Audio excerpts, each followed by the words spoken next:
በአወዛጋቢው ዳኝነት ቅዱስ ጊዮርጊስ ከምድረገነት ሽሬ ጋር አቻ ተለያይቷል። የሲቢ የኢትዮጵያ ፕሪሚየር ሊግ 17ኛ ሳምንት ጨዋታዎች ዛሬም ቀጥለው ሲደረጉ ቅዱስ ጊዮርጊስን ከምድረገነት ሽሬ ቀን 7 ሰዓት ላይ በአዲስ አበባ ስቴዲየም አገናኝቶ 0-0 በሆነ አቻ ውጤት እንግዲህ ተጠናቋል። እጅግ አወዛጋቢ ዳኝነት በታየበት ይህ ጨዋታ ቅዱስ ጊዮርጊስ በ95ኛው ደቂቃ ላይ በፍጹም ጥላውን አማካኝነት ግብ ያስቆጥርም የዕለቱ ዳኛ ባህሩ ተካ ግቧን ሽረዋታል።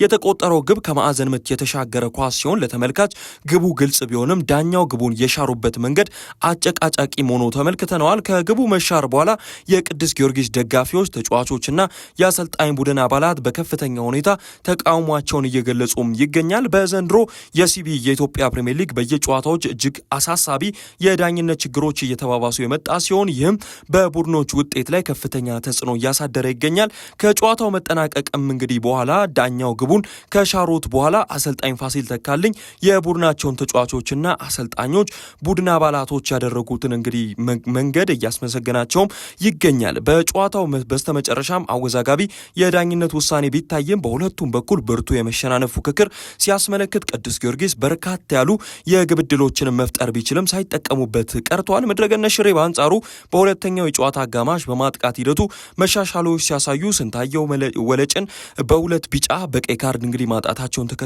ቀሪዎቹን ደቂቃዎች በጎዶሎ ተጫዋች ለመጨረስ ተገደው ነበረ። ውጤቱንም ተከትሎ ቅዱስ ጊዮርጊስ እንግዲህ ደረጃውን የሚያሻሽልበትን እድል ሳይጠቀምበት ሲቀር በ23 ነጥብ 8ኛ ደረጃ ላይ ለመቀመጥ ተገደዋል። ምድረገነት ሽሬ በአንጻሩ በ21 ነጥብ ባለበት 10ኛ ደረጃ ላይ እንግዲህ ረግቷል።